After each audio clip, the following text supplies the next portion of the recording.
जब घड़ी का काटा करता है 4 बजे का इशारा तो खबरों से हाई हो जाता है पारा।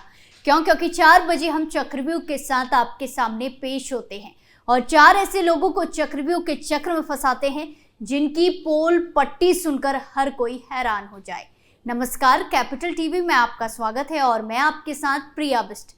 आज चक्रव्यूह के चक्र में फंसे हैं आतंकवादी, कुछ अराजक तत्व, कुछ कट्टरपंथी और गौ हत्यारे। इन सभी का सारा काला चिट्ठा आपके सामने खोलते हैं और एक एक करके बताते हैं इन सभी की करतूतें। पहली खबर में बात आतंकवादियों की साजिश की। भारत के खिलाफ साजिश रचने वाले आतंकी संगठन ISIS को बड़ा झटका लगा है। इसके अलीगढ़ मॉड्यूल का पर्दाफाश हो गया है। दरअसल यहाँ वैलेंटाइन डे के विरोध में आयोजित कार्यक्रमों की आड़ में हमलावर तैयार किए जा रहे थे। खुलासा हुआ है कि अलीगढ़ मुस्लिम यूनिवर्सिटी यानी कि AMU के स्टूडेंट को जुटाया जाता था और फिर उनमें से उनको चुना जाता था जिन्हें आसानी से रेडिकल करके लोन वुल्फ अटैक के लिए तैयार किया जा सके। ATS की पूछताछ में AMU स्टूडेंट फैजान बख्तियार ने बड़े खुलासे किए हैं। बता दें कि फैजान 9 फरवरी तक ATS के रिमांड में है। पूछताछ के दौरान उसने कई सारे राज उगले हैं। फैजान ने ATS को यह भी बताया कि वो और उसके साथी मस्जिदों में होने वाले कार्यक्रमों में जाते थे। वो वहां लोगों को खिलाफत, भारत में शरीयत कानून, जिहाद और एंटी डेमोक्रेसी के साथ ही ISIS की विचारधारा के बारे में बताते थे। ये भी खुलासा हुआ है कि आतंकी संगठन के लिए युवाओं को भर्ती किया जा रहा था, उन्हें लोन वुल्फ अटैक के लिए तैयार किया जा रहा था। फैजान और उसके साथी ऐसे लोगों के लिए हथियार भी जुटा रहे थे। वो उन्हें अटैक के लिए हथियार मुहैया कराने की जुगत लगा रहे थे। जानने की ISIS ने अपनी आतंकी मैगजीन वॉइस ऑफ खुरासान में भारत और यहाँ के बाशिंदों को धमकी दी है।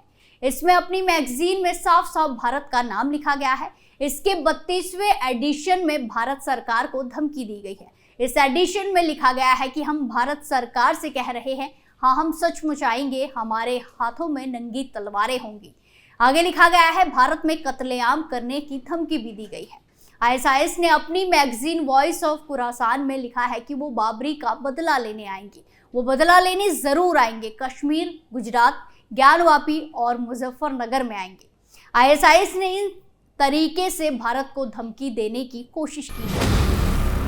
दूसरी खबर कुछ अराजक तत्वों की है। मध्य प्रदेश के गुना जिले में स्थित पिपलेश्वर महादेव मंदिर में तोड़फोड़ की वारदात सामने आई है। इस घटना में अज्ञात लोगों ने मंदिर के दरवाजे को तोड़ दिया और फिर अंदर घुसकर शिवलिंग को उखाड़कर सड़क पर फेंक दिया।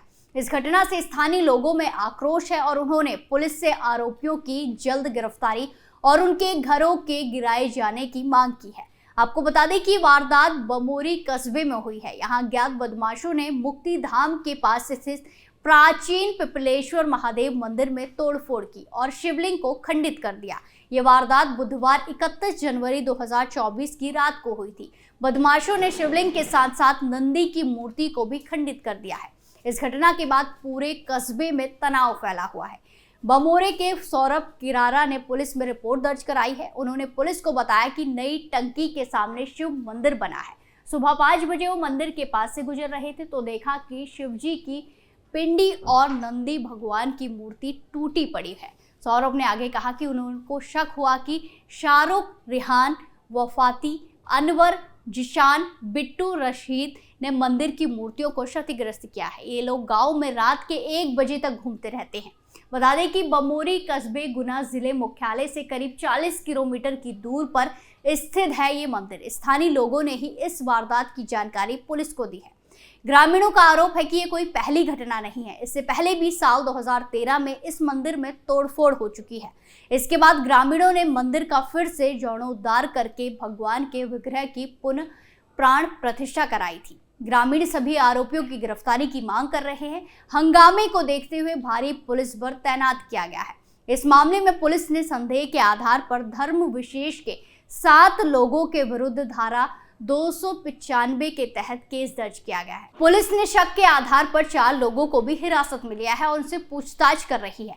इसके साथ ही इलाके की सीसीटीवी फुटेज की भी जांच की जा रही है। बमोरी पुलिस थाने में इंचार्ज अरविंद्र गौड़ ने बताया कि 5 से 6 लोगों ने मंदिर को अपवित्र करने का काम किया है। जिला प्रशासन का कहना है कि स्थिति को नियंत्रण में करने की कोशिश की जा रही है और जल्द ही सभी आरोपियों को गिरफ्तार कर लिया जाएगा।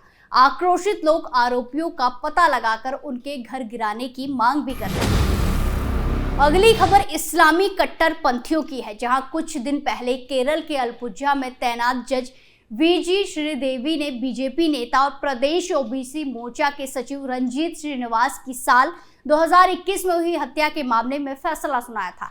30 जनवरी 2024 को सुनाए गए फैसले में उन्होंने 15 इस्लामी आतंकवादियों को मौत की सजा सुनाई थी। ये सभी दोषी प्रतिबंधित इस्लामी संगठन पीएफआई और एसडीपीआई से जुड़े हैं।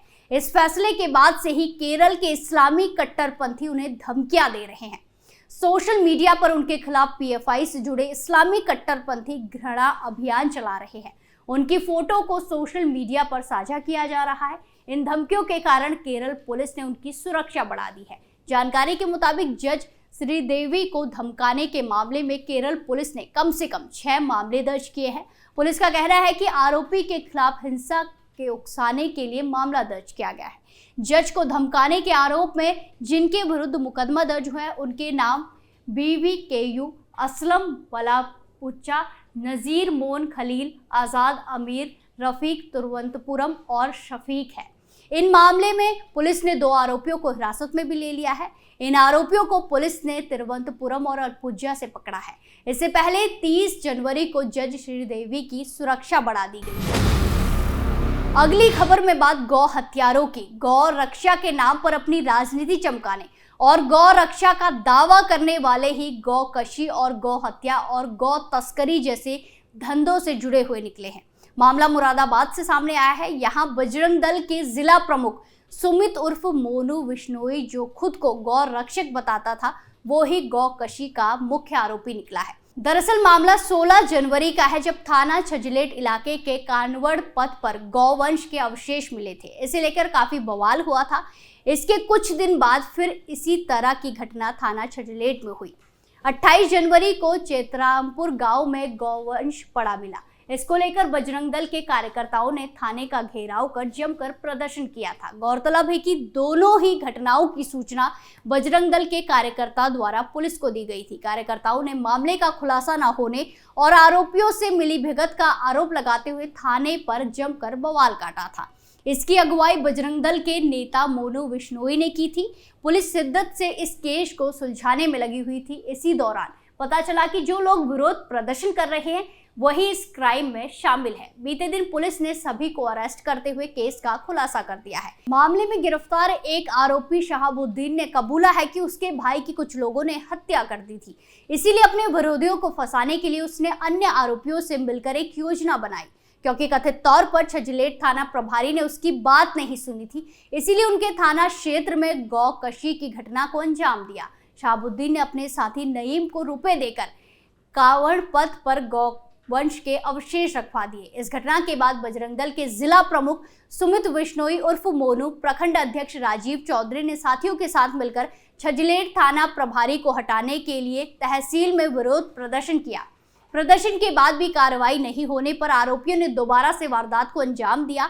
शहाबुद्दीन ने 28 जनवरी की रात दूसरे साथी जमशेद के साथ मिलकर चेतारामपुर गांव में घर के बाहर बंधी गाय को चोरी कर लिया।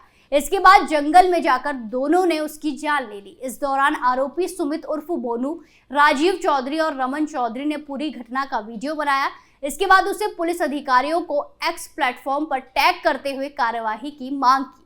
मामले में एसएसपी हेमराज मीणा ने बताया कि 4 आरोपियों शहाबुद्दीन, रमन चौधरी, मुख्य आरोपी मोनू विश्नोई उर्फ सुमित और राजीव चौधरी को गिरफ्तार कर लिया है। पुलिस ने गहनता से जांच पड़ताल की तो मालूम हुआ कि पुरानी रंजिश के चलते विपक्षी को जेल भेजने के लिए पूरी साजिश रची गई थी। आज हमने देखा कैसे चक्रव्यूह में चक्र में आतंकवादी, कुछ अराजक तत्व, कुछ कट्टरपंथी और गौ हत्यारे फंसे और उनकी पूरी पोल पट्टी खुलकर सबके सामने आ गई। चक्रव्यूह में फिलहाल के लिए इतना ही। फिर पेश होंगे सनसनीखेज खुलासों के साथ। बाकी तमाम खबरों के लिए देखते रहिए कैपिटल टीवी उत्तर प्रदेश। नमस्कार।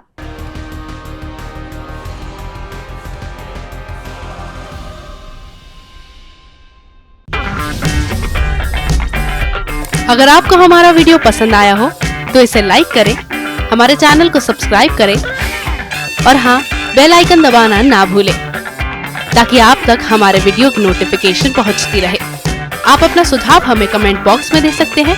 हमारे साथ जुड़ने के लिए शुक्रिया।